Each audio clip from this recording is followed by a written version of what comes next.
आप सबको इस YouTube चैनल पर स्वागत है। पिछले क्लास में हम लोगों ने आर्टिकल के इंडेफिनिट पार्ट में ए का उपयोग किस प्रकार किया जाता है इसके बारे में जानकारी प्राप्त की थी।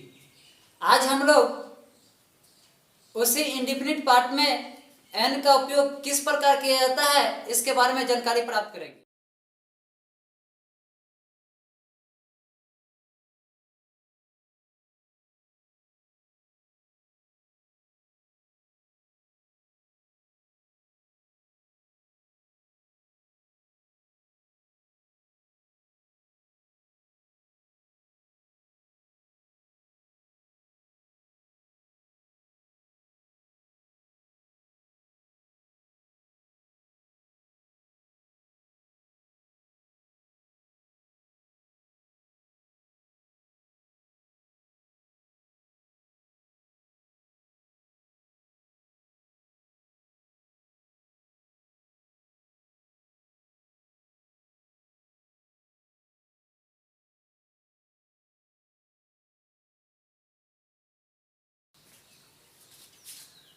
तो इस आर्टिकल का उपयोग केवल वॉवेल साउंड वाले अक्षरों में किया जाता है।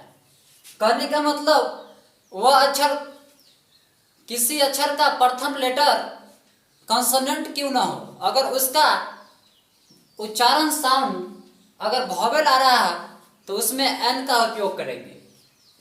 इसकी दूसरी नियम,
दूसरी शर्त, जिस शब्द का पहला अक्षर वॉवेल हो और उसका उच्चारण भी वॉवेल साउंड हो तो उसमें एन का उपयोग करते हैं। जैसे मैं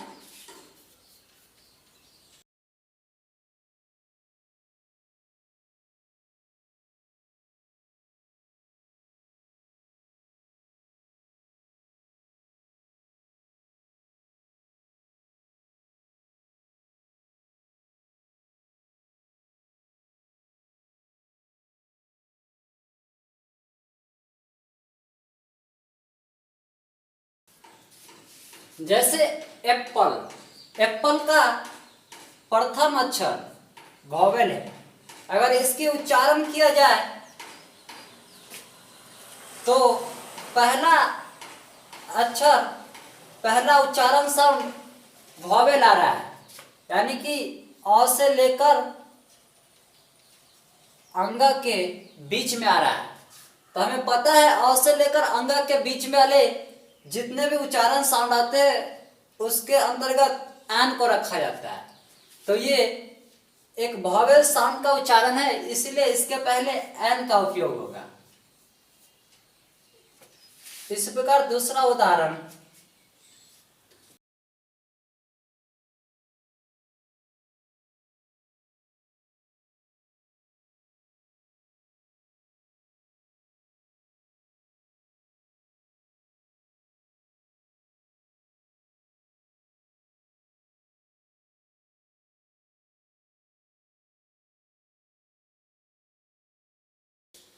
उसी प्रकार दूसरा उदाहरण आउल है।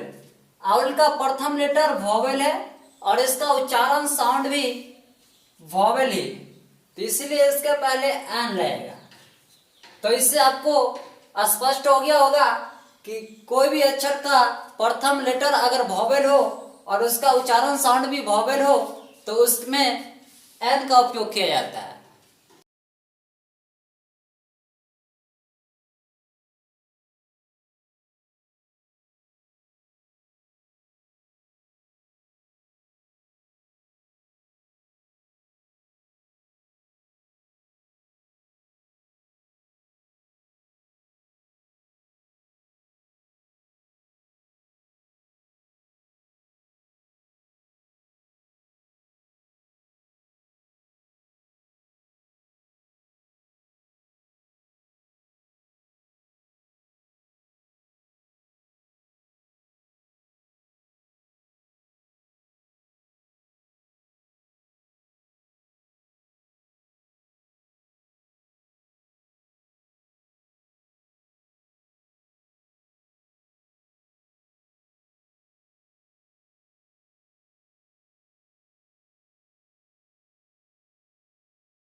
एन का तीसरे नियम, जिस शब्द का पहला अक्षर कॉन्सोनेंट हो, यानी कि 5 वॉवेल को छोड़कर जिसका पहला अक्षर कॉन्सोनेंट हो और उसका उच्चारण साउंड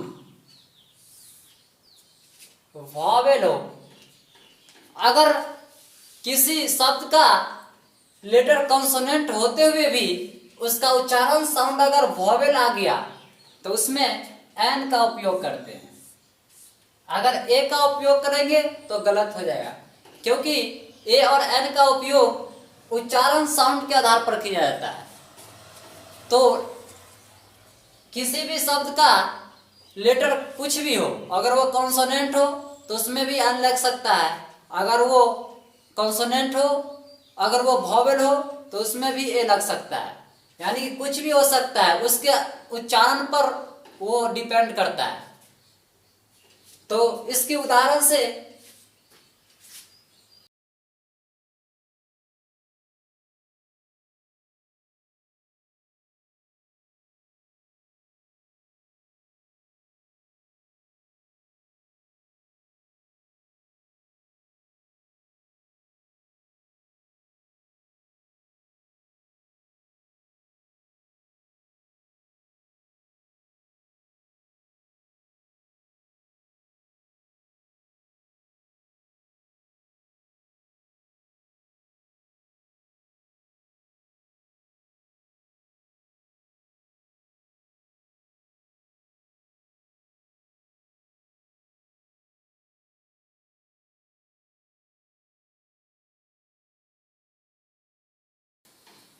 पहले उदाहरण एम ए।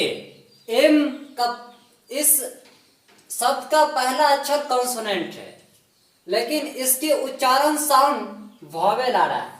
M A. ए अ से लेकर अंग के बीच में आता है। तो हमें पता है अ से लेकर अंग के बीच में अगर किसी भी शब्द का उच्चारण है तो वॉवेल के अंतर्गत रखा जाता है। तो ए एक वॉवेल है, इसलिए एम ए के पहले एन लगेगा, जिससे आपको स्पष्ट हो गया होगा कोई भी अक्षर कोई भी शब्द कॉन्सोनेंट होते हुए भी उसके उच्चारण के चलते उसमें एन लग सकता है। इसी प्रकार दूसरा उदाहरण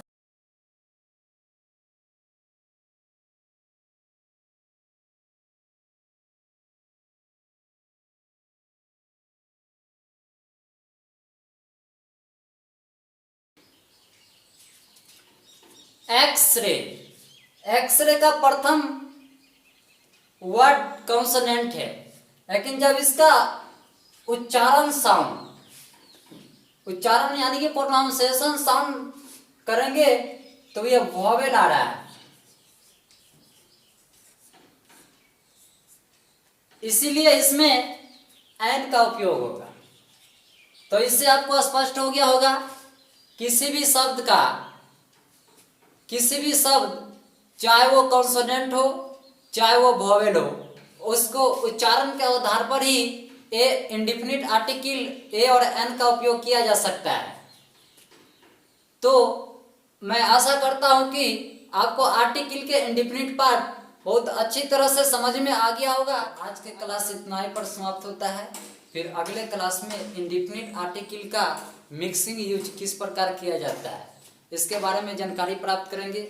अगर आपने इससे पहले वाली वीडियो नहीं देखे हैं तो कृपया पहले आप उस वीडियो को जरूर देखें ताकि ये वीडियो आपको बहुत अच्छी तरह से समझ में आए। अगर आप हिंदी माध्यम के छात्र हैं और इंग्लिश सीखना चाहते हैं तो इस चैनल को जरूर सब्सक्राइब करें ताकि इस पर अपलोड होने वाले वीडियो की नोटिफिकेशन आप तक पहुंच सके।